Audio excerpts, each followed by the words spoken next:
Mase is an American rapper who shot to instant superstar status in the late 90s when he joined Puff Daddy and the notorious B.I.G. to become part of Bad Boy Records. His unique rap style, which has been described as lazy, slow, and relaxed, was an instant hit with the public and made him a favorite at the Bad Boy label. Because his raps were so simple and laid back, it was easy to memorize without even trying. And pretty soon, everyone you knew in the 90s was rapping along and singing his songs. Mase was born Mason Durrell Betha in Jacksonville, Florida, on the 27th of August in 1975. He was one of 5 siblings, which includes a twin sister named Stacey. Going to buy some cigarettes. His father left them when he was only 3 years old, and in 1980, when he was 5, his family moved to Harlem, where he fell in with the wrong crowd and started to get involved in gang activities. Fearing for his well-being, his mother sent him back to Jacksonville at age 13 to live with family members. It was here that he started going to church. By 15, he moved back to his mother in Harlem, where he and his childhood friend Cameron Giles started rapping for fun on street corners. In the early 90s, rap music was predominantly focused on growing up in the hood, being harassed by the police, and rivalries between street gangs, which often included concepts such as drive-by shootings and murder. Shit like that, hip-hop done lost their damn mind sometimes. You know what? I'll shoot you in your chest, I'll wax you. I don't hear no shit about me getting shot in the chest. My goddamn t-shirt wet. I'd rather have my t-shirt wet from making love. I don't want to get shot to get wet. So, the names they went by were Murder Mase and Killer Cameron. They would eventually form the group Children of the Corner. The two friends were also on the school basketball team, where Mase showed a natural talent for the game. He became the leading point guard at Manhattan Center High School, and by his senior year, he had hoped to one day make it into the NBA, but his grades prevented him from getting into a Division I college. So, he began focusing on writing music, producing demo tapes, and rapping at local nightclubs. In 1996, Mase's twin sister, Stacey, introduced him to Kuda Love, a road manager for the notorious B.I.G. Kuda then took the 20-year-old Mase to Atlanta, Georgia, to meet up with Sean Puffy Combs, and had Mase rap for Puff Daddy at the Hard Rock Cafe. Puff was so impressed that he immediately offered Mase a $250,000 deal with Bad Boy Records. Murder Mase was shortened to Mase to make him more marketable. Now when Mase joined Bad Boy, Puff and Notorious already had beef with Death Row Records because of the Tupac shooting in 1994. Mase made his debut on the hit single By 1112, Only You, on the 27th of August, 1996. The rap was incredibly well received, which led to him being a guest rapper on almost all Bad Boy releases. Less than 1 month later, though, Tupac Shakur was fatally shot on the 7th of September, 1996. On the 9th of March, 1997, Christopher Wallace, also known as Biggie Smalls, was gunned down in a drive-by shooting. He and Mase were especially close.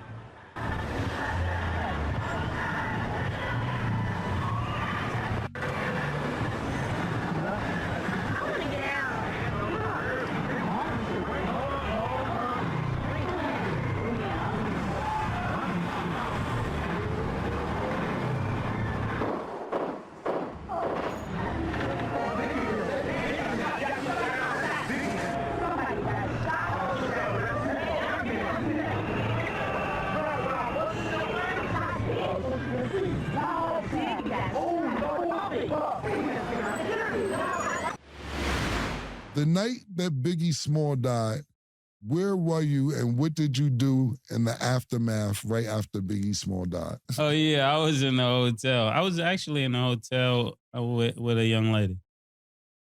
And when you heard this information, what was your next actions? Go back to New York? I actually was trapped in a hotel. Now I want to ask a question. What do you mean trapped? It was about probably like 70 or so bloods in the hallway. I couldn't even leave my room. How'd you get out? One of the guys. Why would it be 70 bloods in your hallway after Biggie Smalls died? Actually, after Big got killed, they was probably looking for more bad boy artists, and I couldn't even leave the room to Gene Dill, the officer had to come get me. Yeah, that's fucked up. I was left in L.A. And from that day, I always said, you know what, I'm out of here.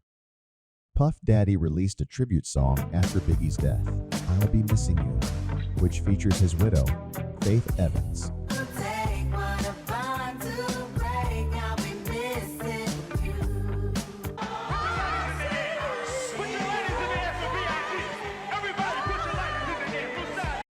Mase would then feature on Notorious' #1 hit Mo Money and on the Puff Daddy hits in July of 1997. Can't Nobody Hold Me Down, and It's All About the Benjamins. He later made appearances on Mariah Carey's Honey. Brian McKnight's You Should Be Mine, Junior Mafia's Young Casanova, and Busta Rhymes' The Body Rock. By the time he released his first album, Harlem World, on the 28th of October, 1997, he was already world famous. The album was an instant hit, spending its first 2 weeks of release on top of the Billboard album charts. The album featured many high-profile artists, including Busta Rhymes, Jay-Z, DMX, Lil Kim, Monifa, Jermaine Dupri, and 1112. Although the public loved the album, critics were divided. Some praised his unique rapping style, while others judged it harshly, with one even calling Mase the luckiest no-talent sidekick. The joke would be on them, because Harlem World was a massive hit, reaching 4 times platinum. Tracks from the album include Feels So Good, Looking at Me, and What You Want. He continued making a number of guest appearances with artists like Brandy and Take Me There with Blackstreet and Maya. So there are a lot of girls out there that like you too. So why do you think that the ladies are like really feeling me? I don't know. I guess my voice. I just talk real slow. All right, so I know your album's gone double platinum. What do you have coming up? Are you thinking about your second album already? Yeah? I don't really want to do another album. What? I want to do something else. I'm not touching that at all.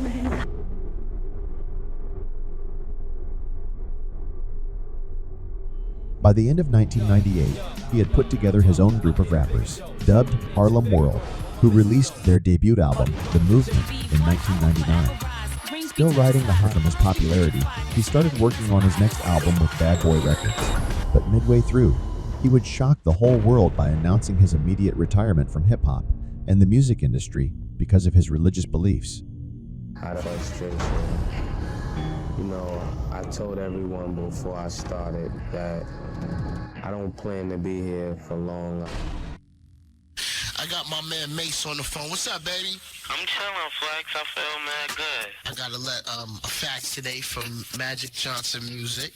It says Mase is retiring from the rap game. Gotta do what make me happy. You know, a lot of people gonna say I'm crazy, I'm leaving money behind and a lot of things. But it's just, you know, how I feel in my heart. Once God puts something in your heart, you know, God talks to everybody different. The whole world was puzzled because all people could see was the money and the fame. But here are the facts. Puff Daddy was using him as an intern and didn't pay him what he was worth. I never got paid what I was worth, and I never got the respect I was worth. You trying to keep me here, nigga? Yeah. Especially if I'm producing the work. Yeah. Puff would go out and party And I would be in the studio writing the records, and then I just come back and say, he'll say this is his part or that is his part. But I was the person there creating it all. Right. And even More Money, More Problems, I came up with that. I came up with the beat too. And I said, Stevie, we need to do this beat and do it like this. Beats, you ain't getting the money, you ain't getting the publishing, you ain't getting the respect. 2. He had no beef with Snoop Dogg and Death Row. He had great respect for Tupac and Snoop, having grown up in that era, yet now he was in a war that he wanted no part of. Looking at it like, here I am at war with childhood friends, people I grew up with, people I looked up to. The first thing was heard that the deaths of Pac and Biggie impacted you, and that was part of it. Like, it made you sort of lose your love. I wasn't my happy self. I wasn't the person that was like, oh, 4. He noticed how everyone that pissed off Puff Daddy either ended up getting killed or their life ruined, like with Biggie, who was about to leave Bad Boy Records. The reason he cannot speak up about any of it is because Puff had him sign a non-disclosure agreement before starting to work for Bad Boy. All he wanted to do was enjoy life and make good music. Because he had signed a contract with Bad Boy for 2 or 3 albums, it meant that he was not allowed to work with any other record label unless they bought out his contract, for which Puffy wanted $3 million. But for Puff Daddy, it was more than that. Losing Mase, he lost the one person that brought the magic to the team. Without Mase, he knew that he would never reach that level of stardom again. So he was pissed that Mase had ended his rap career, and as you'll see, he loves to perform. Mase refused to promote his second album, and when Puff Daddy released it in 1999, the album managed to reach number 11 on the charts and reached platinum status. The lyrics were more aggressive than his first album, with insults and challenges to rival gang members.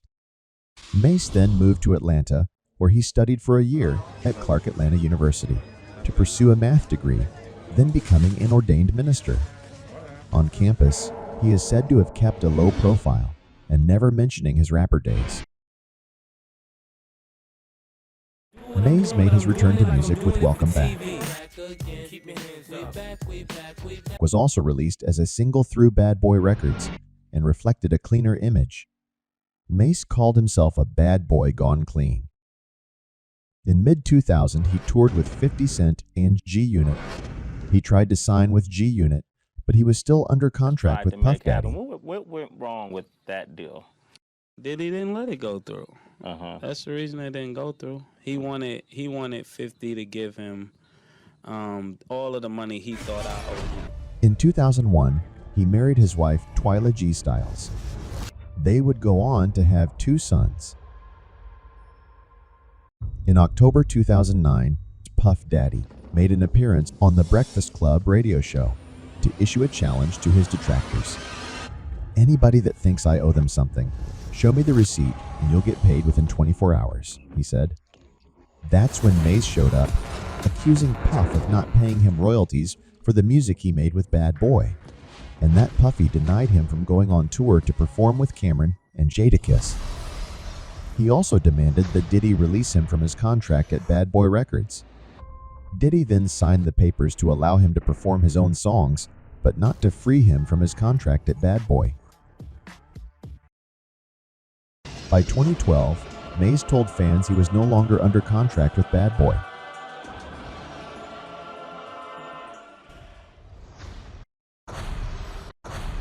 Mase and Puff reunited to perform at the Beats by Dre party in 2014.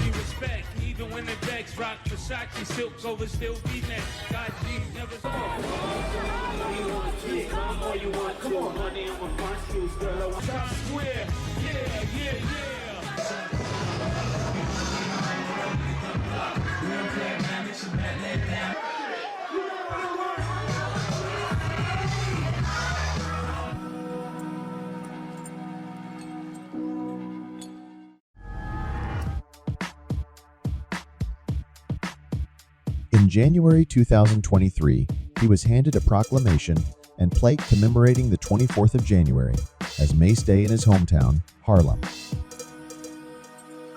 Mase currently hosts the podcast, It Is What It Is, and has stated that all the drama that is playing out now with Puff Daddy and the feds, those are the things that I had to escape from.